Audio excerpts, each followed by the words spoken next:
Welcome in to News and Views with Tom Lamprecht. The stories you've heard and the ones you need to hear. Threat against the Supreme Court. Abortion is healthcare. Abortion is... Target the homes of some of the justices. Bully our justices that are going to be making this determination. This is not about the leak. This is about women's health care. Ups and downs in the stock market. April employment report. Strong month for job gains. Russia wishes to destroy everybody in the Azov steel plant. Repeal Title 42.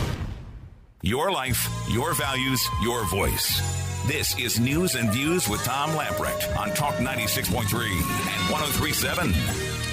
All right, welcome in. It is News and Views for a Friday. Lots to talk about today. I do want to lead off with this. As many of you know, former colleague here at Interbanks Media, Trent McGee, who is now the Chamber of Commerce president here in Pitt County of Greenville, he and three other co-workers were in a very bad automobile accident back on April the 27th. There are several efforts within the Greenville community to help out these four.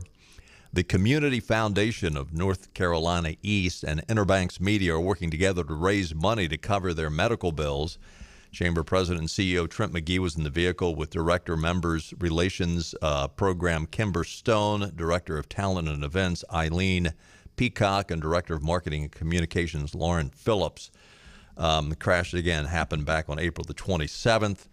And there is a Donate Here link currently at WTIBFM.com if you want to contribute to that. There's also a QR code that you can scan in, and it will take you to a place to donate.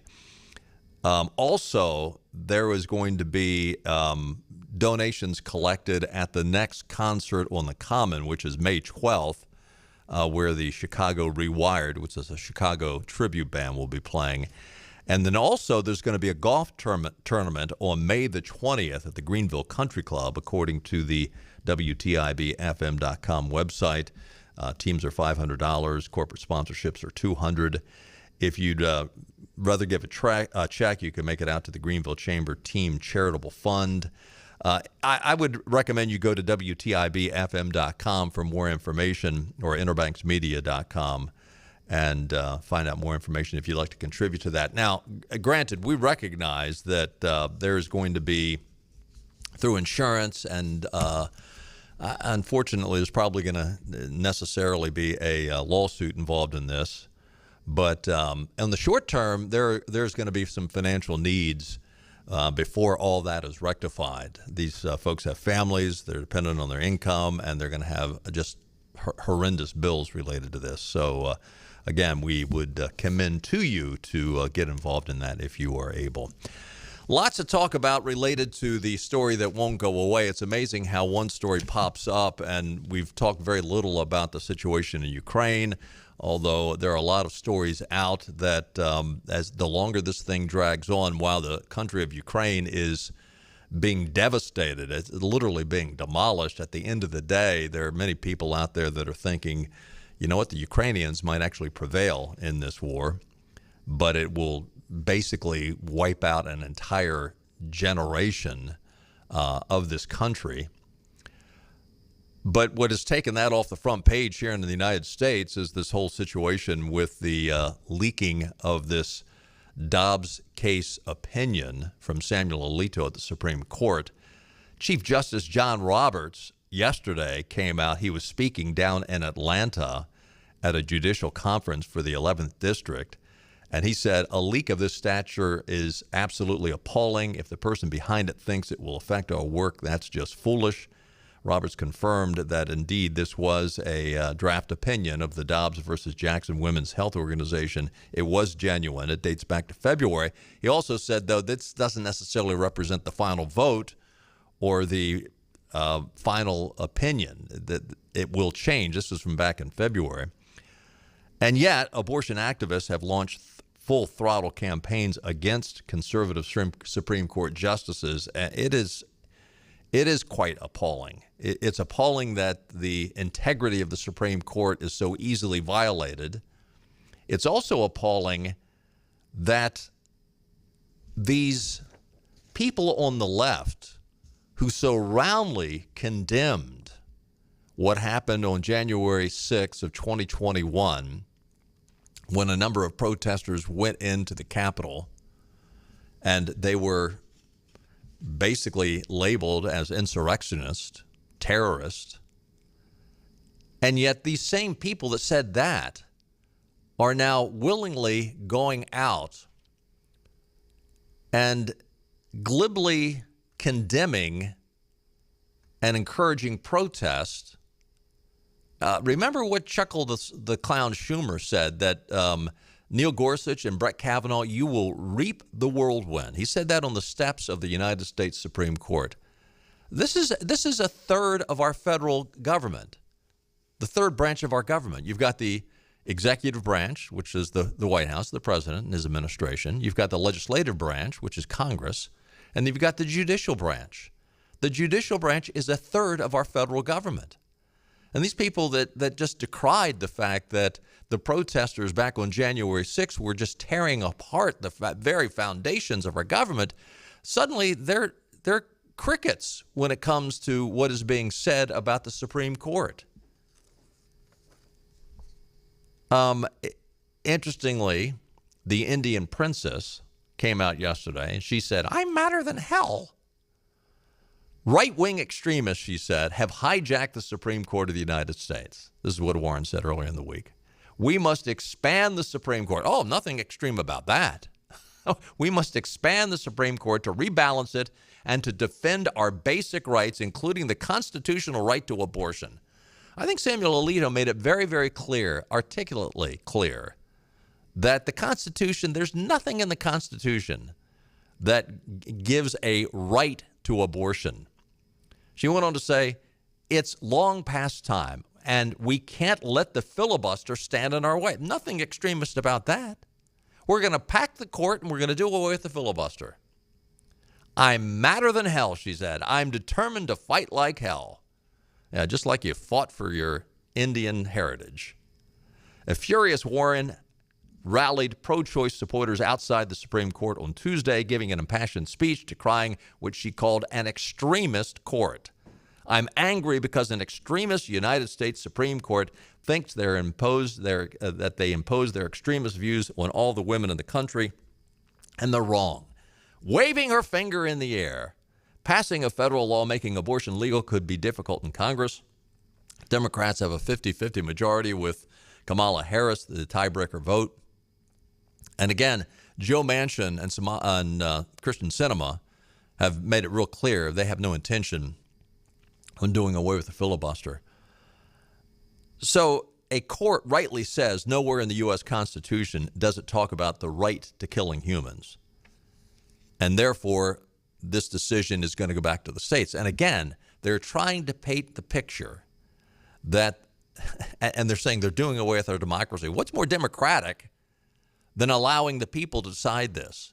No, we want to allow the majority of justices on a liberal Supreme Court from 1973 to decide that for everybody. But what's interesting about this, and Elizabeth Warren calls this an extremist court, extremist. However, when it comes right out and you follow what the liberals are now saying, you know, it used to be that they would say, well, this is a fetus. This is a clump of cells. Interestingly, this week, on more than one occasion, liberals have referred to abortion as the taking of a child, the taking of a human being, killing the child. That's not extreme? That's not extreme? You have an innocent human life that you yourself are referring to as a child, and you're telling us that's not extreme. The Federalist yesterday reported that after years of using vague language to couch their quest to end the lives of preborn babies, the left is finally admitting that abortion means killing a child in the womb, killing a child.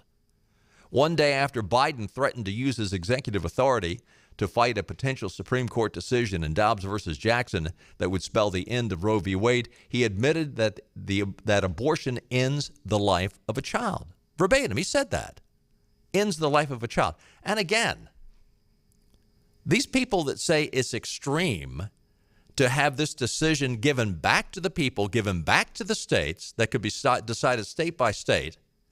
They want a select liberal majority on the court to decide that for everybody. And Joe Biden says, well, I might use my executive authority to force this out, which he can't.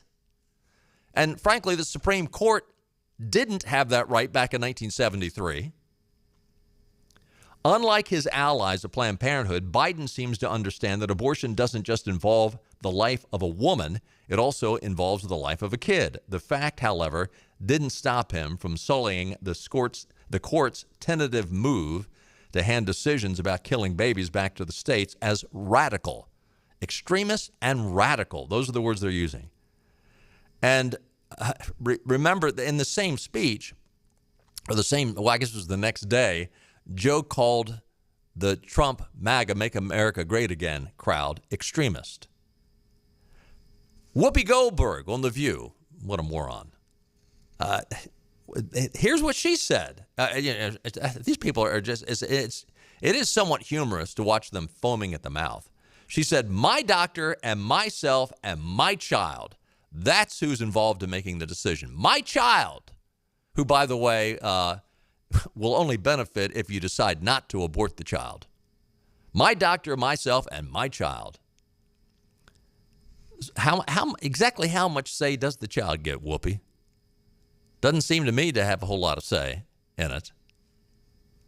The ACLU implied that abortion is the decision when and if to have a child. Quote, however, the decision ultimately comes down, the ACLU will never stop fighting for the right to choose when and if to have a child.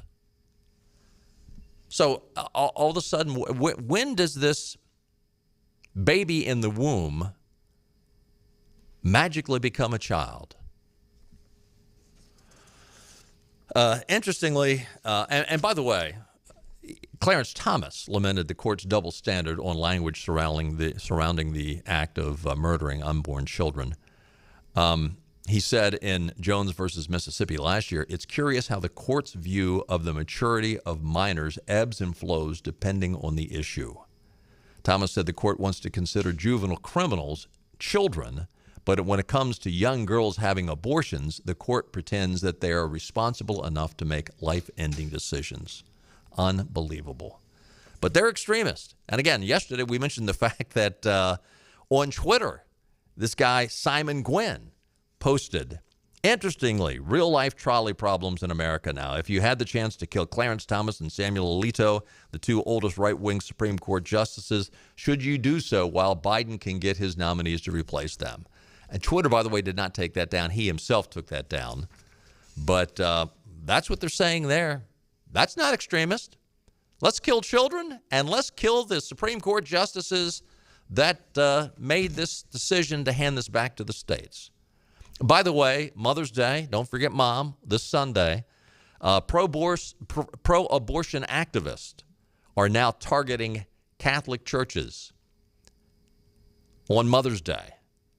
And listen, everybody needs to remember this. They might be targeting Roman Catholic churches, but don't worry. If you are pro-life, you'll be next. So we need to stand with the Roman Catholic churches that are standing up for life and just saying, no, you're not going there. It's already happened, by the way. They're already defacing churches across the country. But apparently this Sunday, you're going to have some of these extremists on the left groups get up in the middle of sacred worship services, and they will then begin to scream and holler concerning their liberal views when it comes to abortion. And again, not only is this going to happen in churches, it is happening at the Supreme Court. It is also happening at the justices' homes. Yesterday, Peter Doocy from Fox News asked Jen Psaki if this indeed is where the administration is coming from. Do they embrace the idea, this is Cut One, Clark, do they embrace the idea that these justices' homes it's proper to go and protest there? Do you think the progressive activists that are now planning protests outside some of the justices' houses are extreme? Peaceful protest? No, peaceful protest is not extreme. Some of these justices have young kids. Their neighbors are not all public figures. So would the president think about waiving off activists that want to go into residential neighborhoods in Virginia and Maryland? I think our view here is that peaceful protest, there's a long history in the United States and the country of that. And we certainly encourage people to keep it peaceful and not resort to any level of violence. These activists posted a map with the home addresses of the Supreme Court justices. Is that the kind of thing this president wants to help your side make their point? Look, I think the president's view is that there's a lot of passion, a lot of fear, a lot of sadness from many, many people across this country about what they saw in that leaked document. We obviously want people's privacy to be respected. We want people to protest peacefully if they want to protest. That is certainly what the president's view would be. So he doesn't care if they're protesting outside the Supreme Court or outside someone's private residence? I don't have an official U.S. government position on where people protest. We want it, of course, to be peaceful. And certainly the president would want people's privacy to be respected. But I think we shouldn't lose the point here. The reason people are protesting is because women across the country are worried about their fundamental rights that have been law for 50 years, their rights to make choices about their own bodies and their own health care are at risk. It's interesting that if you are triggered, if you are upset, that gives you the right to do what you want, unless you're a conservative and on January the 6th you thought that there was some hanky-panky going on in the election and you wanted to peaceably protest that at the Capitol. In that case, you're an insurrectionist. And she makes this statement that on the past 50 years concerning Roe, we can't remove it because the past 50 years it's been there and it's been legal. Well, how about going about the previous 200 years since the founding of our nation, when we followed the Constitution and abortion was wrong, illegal, and criminal? But no tolerance when it comes to January 6, 2021. And interestingly, when those, quote, peaceful protests were happening on January 6, 2021, which the vast majority of those protests were peaceful, set aside the Capitol Police shooting one of the protesters and killing her, yet that was an insurrection. And again, the judiciary is fully a third of our federal government. Protest not only at the SCOTUS building, but also at the homes of justices. But these are peaceful protests, she says. That is the biggest bunch of malarkey. These so-called peaceful protests are full of harassment, screaming, noise, intimidation. Remember when one of these so-called peaceful protests were happening at the home of Tucker Carlson last year? His wife feared for her life when these peaceful protesters started coming up and beating down the front door of their home. Literally, these are the peaceful protests. I mean, it's interesting how they frame these so-called peaceful protests when it comes to their asserting what they think is their right and their authority. Hey, we've got to take a break. When we come back, we're going to be joined by yet another candidate that's going to be on the ballot on May the 17th. Stay with us. More news and views coming right up.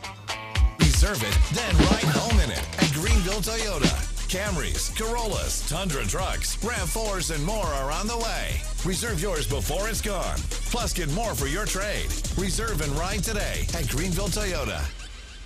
Hey, we're at Maribella's in Greenville, the new location of Maribella's on Fire Tower Road. If you haven't been to this place yet, let me tell you, you are missing out.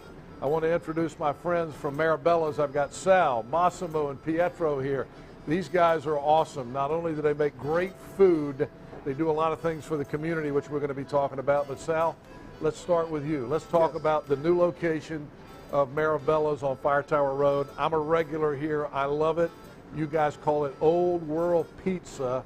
Tell us what's different about your pizza. Well, we got two kinds of pizzas. We have the traditional, American style, and then we have the Old World Pizza, which is made with fresh mozzarella and the way they do it in Italy. Massimo, when you talk about doing this food right, it's authentic. And when I talk about authentic, you grew up in Italy, so you grew up with this food.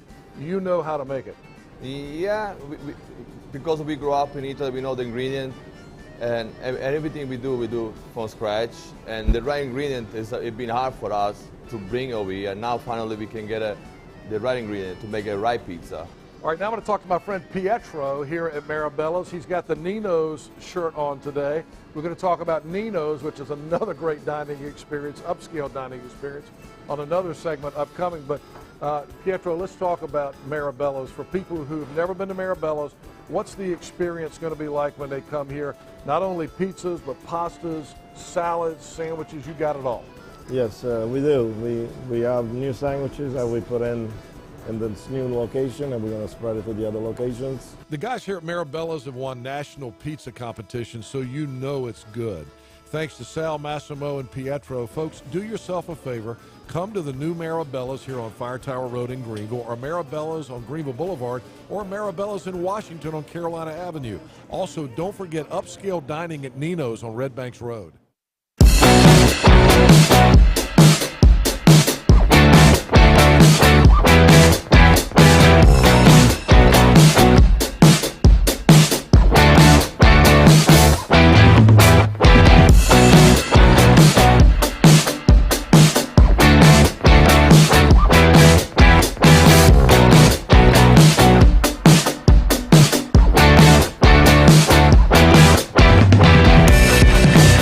Reserve and ride your pre-owned vehicle at Greenville Toyota. Shop a huge selection of quality used cars, trucks, SUVs, even luxury models, all with no charge maintenance, plus a 100,000-mile used car warranty. Reserve and ride at Greenville Toyota.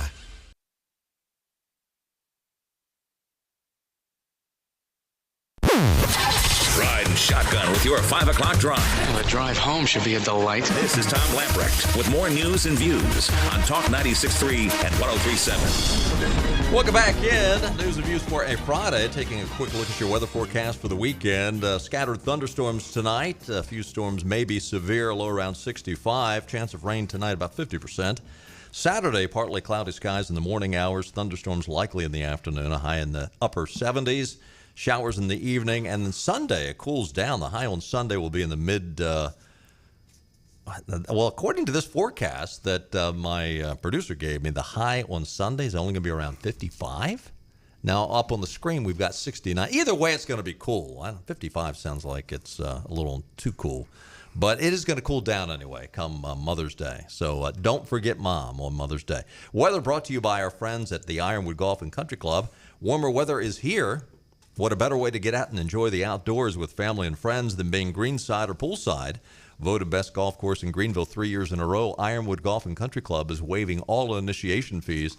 They want you to join in the fun. Become a member today. If you're not a golfer, Ironwood's new social membership includes access to the competition-sized swimming pool, clay service tennis courts, and member-only full-service restaurant. For more information, contact Membership Director Jenna Doyle. Her number is 252-752-4653. Well, as you are well aware, we're not too many days away from the May 17th primary. Today is May the 6th, so we're looking at 11 days. We'll be out voting if you haven't voted early. Stephen Pete Benton is running for North Carolina House District 13. The seat is currently being held by Patricia McElraft, who is retiring. Also running in this primary in this rather conservative district is Eden Gordon Hill and Celeste Cairns. We've had both of those women on with us here on News and Views today. Pete, welcome in. Thank you, Tom. Glad to be back in Greenville, and I'm very proud to be a Pirate. Well, yeah, we were talking about before we went on the air, you were playing for the Pirates on their football team along with Ruffin McNeil. Ruffin McNeil's a brother and a great guy. He stayed with football a little longer than you did. Yes, sir. You had a stint in the military, but I tell you what, I'm going to let you give the 3-minute Pete Benton bio, because a lot of our listeners are listening, and I'm sure a handful know you, but I'm sure there's a lot more that would like to get to know you. Thank you. I'm a native North Carolinian, and I grew up in Havelock, North Carolina. My dad was chief of police, and had a wonderful upbringing. I'm an Eagle Scout. I went to East Carolina and then decided to leave to serve my country right at the end of Vietnam. I did not serve in Vietnam, but I'm a Vietnam-era veteran. After my stint in the Navy, I went back to school here in East Carolina, earning undergrad and graduate degrees in political science. And I had the great, matter of fact, I joined Air Force ROTC, got my commission, went to Pope Air Force Base, Fayetteville, was there during the Grenada invasion, and was selected to be the deputy commander of the Presidential Honor Guard for Ronald Reagan and George Bush. I saw that. Now, that part really fascinated me. Thank you. Did you, and what a great honor, and thank you for your military service for all those years. Did you actually have a chance at all to interact with President Reagan? Occasionally we would, and I have to say that Ronald Reagan was a blessing to this great nation. He gave us three incredible gifts, Tom: faith, hope, and love, and the greatest one of all was love. He made us proud to be Americans again. He did. And he believed in less taxes, smaller government, and more freedom. Now, when you were a political science major, did you think that you would run for office? I mean, what was at the time, was it just a fascination, or did you have goals in the back of your mind? Well, I was inspired by Ronald Reagan and George Bush that the greatest thing we can do as Americans is serve our God in this great nation. And Senator John P. East was one of my professors at East Carolina, taught me political science. And he was a great inspiration. As a matter of fact, in 1980, thanks to Senator Jesse Helms, he was elected to the U.S. Senate. That kind of inspired me. And a lot of folks don't know that John East was a Marine Corps lieutenant stationed, I believe, at Camp Lejeune. And, you know, public service is just that. John Adams, vice president under George Washington, once said, when considering those for high public office, we must pick men of high moral character. Right. Yeah, without moral character, the whole this form of government, this republic, cannot stand without men of high and a people of moral character. So you went to East Carolina, you did a stint in the Navy, then you came back and you joined the Air Force. Yes, sir. As my wife says, the country club. Is that what the Air Force is considered in a military family? Because your wife is military too, right? I met her at Washington. When I was in the Honor Guard, she was a general dentist at Bowling Air Force Base. And we met through a mutual friend. And we were married May the 6th, 1989. She's a Pennsylvania girl, went to school at the University of Pittsburgh. So okay. Very proud of her. And she spent 7 months in Thumb Rate in Riyadh when I was recalled active duty in 1990. I was working as an air transportation officer during Desert Shield, Desert Storm. We're talking to Pete Benton, who's running for the North Carolina House District 13. When you considered, now, well, let me back up a little bit further. Is this the first time you've jumped into running for political office? No, sir. In 2013, when I retired from the military and the federal government, my wife says, if you think for 1 minute you're going to sit at home and play golf and go fishing in Walnut Creek, I have some bad news for you. She said, you need to go out and get a job. And I said, well, honey, what am I going to do? She said, become a politician. They don't do anything. Well, politicians might not. Statesmen actually, I think, do. So tell us exactly what your political career has looked like. It started in 2013. I had some friends of mine who were in the state legislature and the NC Senate. They said, once you retire, we're going to put you in the NC House representing Wayne County. And unfortunately, I had the redistricting, and the gentleman that I was going to replace was ousted by another gentleman. But I had some friends that said, look, we need some good councilmen here in Walnut Creek. And I said, okay. So 3 of us covered 400 plus homes, and I was elected to the city council. And I thwarted a major $7 million sewer expansion program because they wanted to force it upon 116 people who were my constituents. I went to the people door to door, and I said, how do you feel about this? And we said, we don't support it. So I stood up against the mayor, the deputy mayor, and the other councilman. I said, I will not support this because the people don't. And did it fail? It failed. There you go. So if you were to win this race, one of the things that you're going to be dealing with probably sooner rather than later, or I suppose it could be dealt with prior to you taking office, assuming you win. But the whole situation with the leaking of this Supreme Court case, the opinion on the Dobbs case, which would, if that does prevail, if that opinion or some form of that opinion goes ahead and it becomes the opinion that the majority of the Supreme Court vote on, and it sends the Roe, the abortion issue, back to the states, that will be something that the state of North Carolina is going to have to deal with. Now, we were talking to Keith Kidwell yesterday on the air, and he was saying, while it's not absolutely certain, it looks like there is a possibility that we would go back to the law that was on the books back in 1973 when Roe took over. But that wasn't necessarily they haven't been absolutely sure or certain that is what's going to happen. But how would you deal with that if and when it does come back to the states? Well, I believe the power belongs to the states. If you look at the U.S. Constitution, supreme law of the land, our founding fathers in infinite wisdom realized that the federal government has a propensity for abuses of power, okay? And I believe that really the power comes from the states, all right? And I think that is something that personally, I'm a very strong Christian man, and I'm an American patriot. And I have very strong opinions about the abortion issue. But I would be very, very diligent in evaluating both sides of the fence to make the best decision for the people of North Carolina. You talk about your Christian faith. Is that your moral compass? Is that how you make decisions? Dr. Stephen Covey once said in The 7 Habits of Highly Effective People that highly effective people, their moral compass always points to true north. He's talking about character and competence. Right. And that's something that we need in government today. Boy, you talk about that being lacking. Yes. Thank you.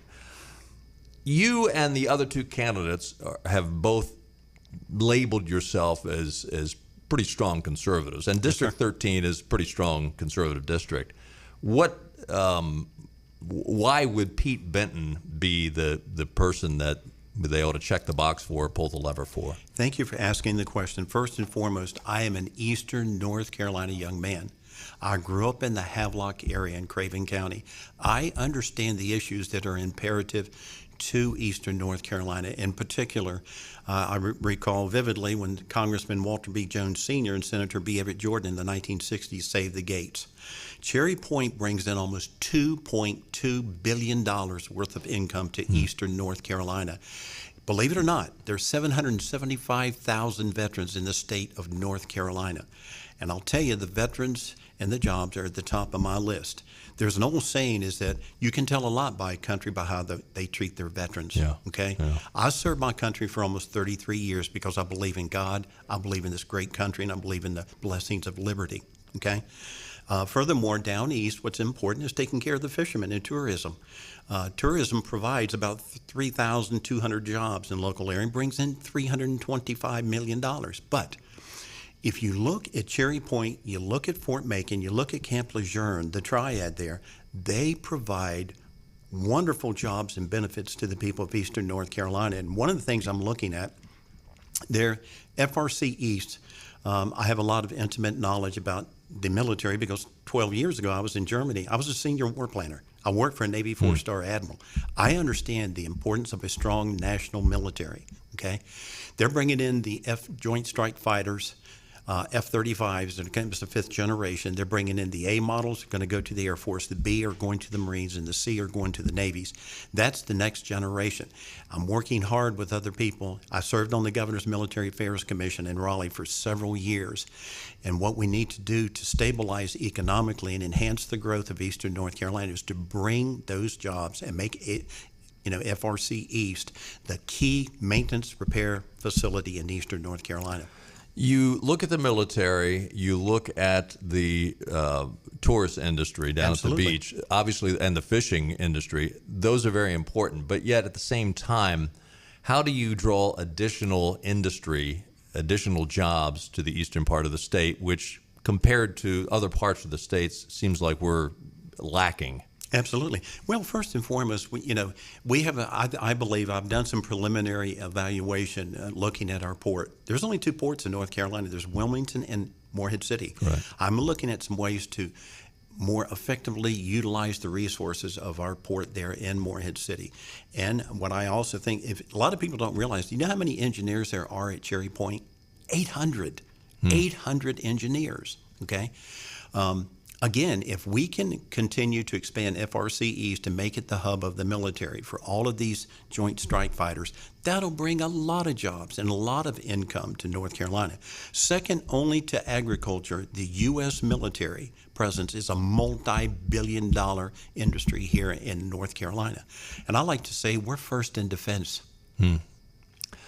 Well, the website is what? PeteBenton.com. That's a pretty easy one to remember. And May the 17th is the day we'll find out who is going to be the Republican nominee for House District 13. And again, it's a fairly conservative district. So yes, sir. This is really probably the race that is going to count. I mean, you will have a general election race, whoever the winner is, but chances are it will be a Republican. Pete, thanks for stopping by. Good to meet you. If I may, in memory of my former boss, Ronald Reagan, I have a Ronald Reagan Presidential Honor Guard coin for you. Wow. Always remember, Tom, if you rub the coin 3 times, it'll bring you the luck of the Irish. Pete, thank you. I My appreciate pleasure. it. I'm honored. Stay with us. More news and views coming up. 107.9 WNCT welcomes you to Concert on the Common.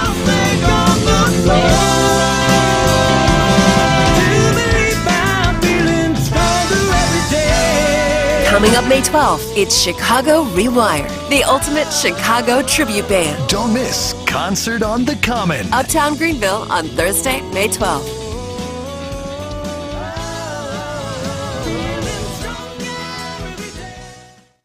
Fantastic Sam's Cut and Color is hiring stylists. If you're driven, creative, and ready to make an impact, then we're looking for you. We offer competitive salaries, flexible schedules, and professional training with the newest technologies and equipment in the industry. Stop by your local Fantastic Sam's today and show us what you've got. Apply at locations in Goldsboro, Kinston, Greenville, New Bern, Morehead City, Jacksonville, and Calabash. Fantastic Sam's, real salon experience, real savings, real fantastic.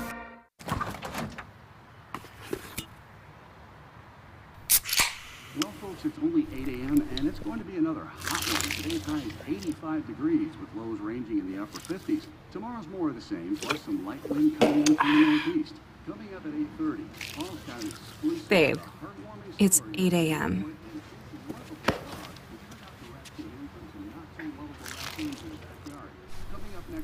Fried chicken, better with Pepsi. The best burgers around. Everyone loves a thick, juicy, and fresh burger. Tiebreakers in Greenville, plus the all-new Tiebreakers in Winterville. Do real burgers better than anybody. So don't just go to any burger-themed restaurant chain. It's time to break the chain and eat local. Tiebreakers, real burgers at its best. Everybody loves burgers. Air Service is back at Pitt Greenville Airport, offering safe, clean facilities and flights from American Airlines. That means the short commute, quicker lines, and better prices that get you where you're going fast and easy. See it for yourself. There's great things inside at Pitt Greenville Airport.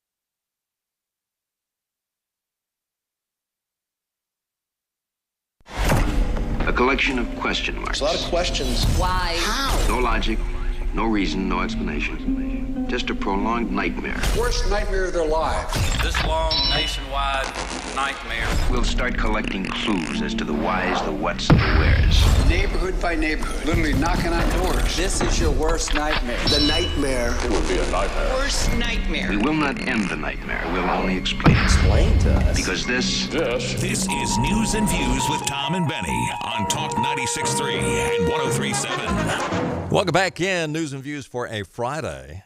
Interestingly, when we're talking to Pete Bennett about his race for the North Carolina House District 13, he's talking about getting back to solid values Christian Headlines is reporting an atheist is petitioning to get the Bible banned from schools in Florida in protest of Ron DeSantis' bill requiring curriculum transparency.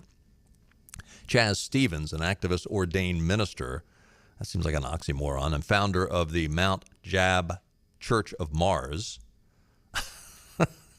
I'm not making it up. The Mount Jab Church of Mars sent letters to 63 Florida school districts requesting that the Bible be banned from classrooms, libraries, and all other institutional materials. He also set up a GoFundMe page titled "Help Us Ban the Bible in Florida Public Schools." I got news for you. We need, and listen, we're not saying that it's mandatory that you believe everything in the Bible, but the Bible, among other things, is a historic document. I mean, I'm sure this guy would like to label as full of myths and fables, but it has been around for hundreds and hundreds of years, and a lot of good moral principles in the scriptures. PJ Media is reporting on this disinformation governance board. The head of this board shudders at the thought of free speech absolutists taking over more platforms. Biden's disinformation governance board chief, Nina Jankowicz, has given us new indication of how negatively she regards the freedom of speech. In a mid-April NRP interview, National Public Radio, it's getting renewed scrutiny, this interview has, because of her appointment to the head of the, quote, Ministry of Truth. Jankowicz was asked about what she thought about the prospect of Elon Musk, who says he is a free speech absolutist, taking over Twitter. Jankowicz's answer was hardly reassuring to those who see the very existence of a disinformation governance board as an all-out assault on the First Amendment. This is what she said back in March concerning Elon Musk taking over Twitter. "I shudder to think about if free speech absolutists were taking over more platforms, what it would look like for the marginalized communities around the world, which are already shouldering so much of this abuse, disappropriation amounts of this abuse, and re-traumatizing themselves as they try to protect themselves from it. You know, reporting, blocking, etc.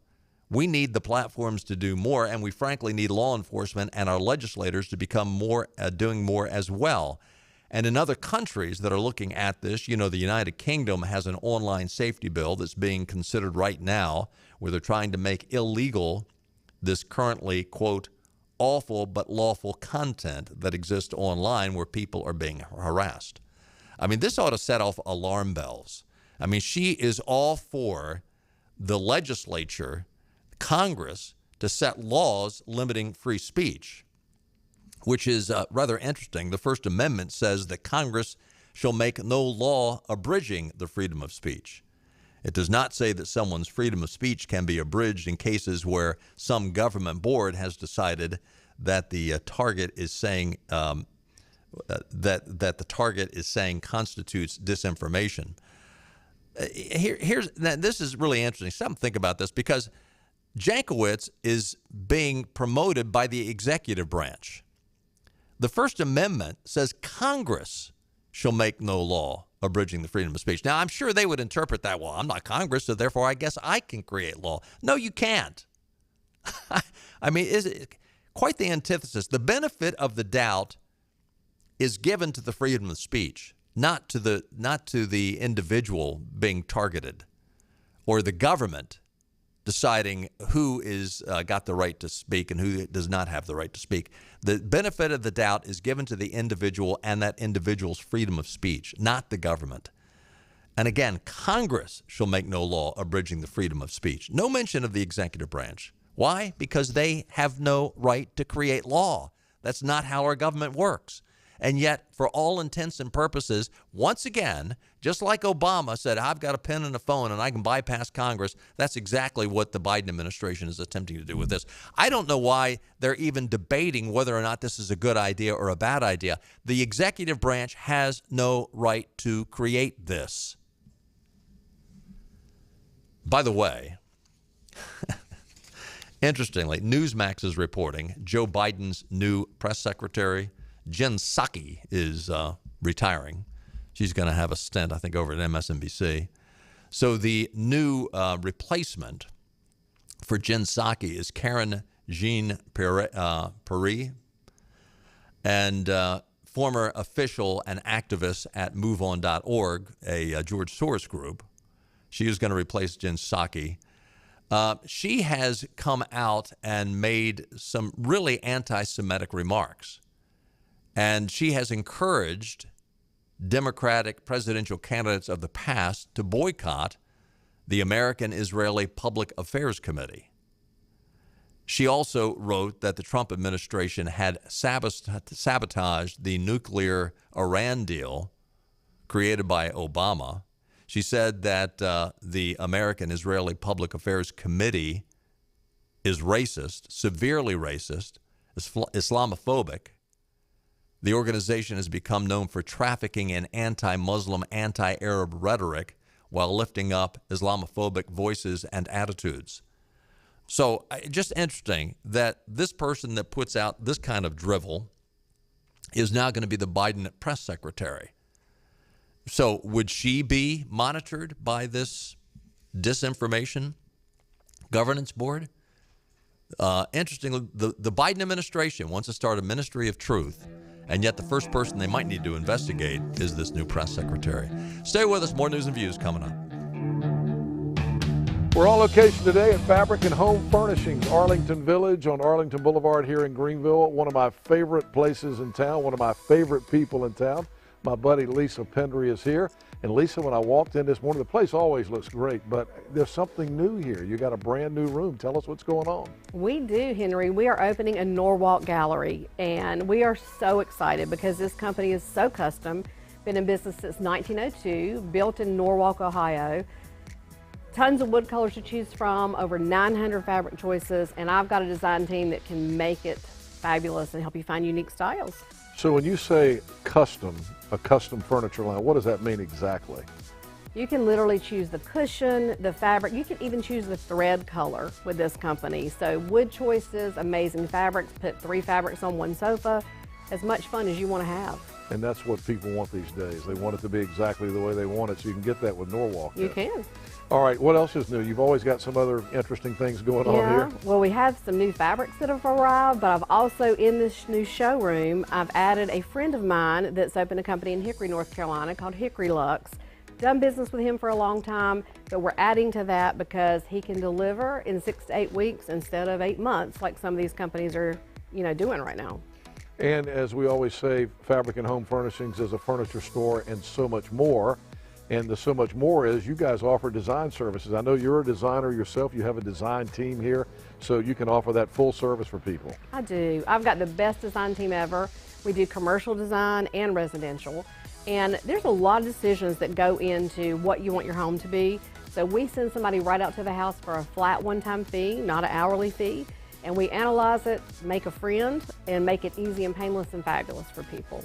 Fabric and Home Furnishings here in Arlington Village. My friend Lisa Pendry. It's a furniture store and so much more. Come see them.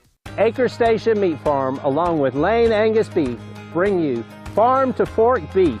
Stock your freezers now with affordable beef boxes, just in time for the grilling season. Farm to fork beef brings quality local beef to your family. From your traditional butcher shop, Acre Station Meat Farm. Come on down to Acre Station Meat Farm and find out why we're #1 in fresh cuts and friendly service. Acre Station Meat Farm, Highway 32 North, Pinetown. Empty lots at car dealers everywhere, except here. The selection you want is at Greenville Nissan. And during the Nissan Thrill of the Drive sales event, buy a new Nissan with financing as low as 0.9%. The versatile Nissan Rogue, the all-new Pathfinder, or gas-saving cars like Nissan Sentra and Altima. And yes, we have trucks. Buy the new Nissan Titan with 0.9% financing, or the all-new Frontier for $99 a month. Hurry to Greenville Nissan, where we drive to serve. Back to news and views. Talk 96.3 and 103.7. This is rather bizarre. You heard earlier this week about Dave Chappelle's attack. He was on stage and this nut attacked him with some sort of gun knife or something. But so he comes up, tackles him. He's armed. The DA out in L.A., the district attorney's office, this guy Gascon, he's basically just charged the guy with a misdemeanor. I mean, Chappelle could have been killed. He was attacked violently with a weapon, and he's charging with a misdemeanor. There is outrage all over the country. Now, if there's a silver lining to all this, maybe some of these liberals in the entertainment community and out in Los Angeles will begin to see, and there's been a lot of protests and a lot of people that have begun to comment how we need to get back to some law and order and justice coming out of the mouths of people that you wouldn't necessarily think would be speaking that way. But this guy, George Gascon, he is bad news. He is George Soros all over. But it's interesting, he lets him go. You know, if this guy said he was triggered, and so he had the right to attack Dave Chappelle, and he did. So this guy, this district attorney, well, if you're triggered, then we're going to let you off. Apparently that's how it works now. Hey, listen, have a great weekend. Happy Mother's Day. We'll see you on Monday. Bye-bye, everybody. All right, all right, all right. What do you see when you imagine life on the coast? Is it salty or sweet?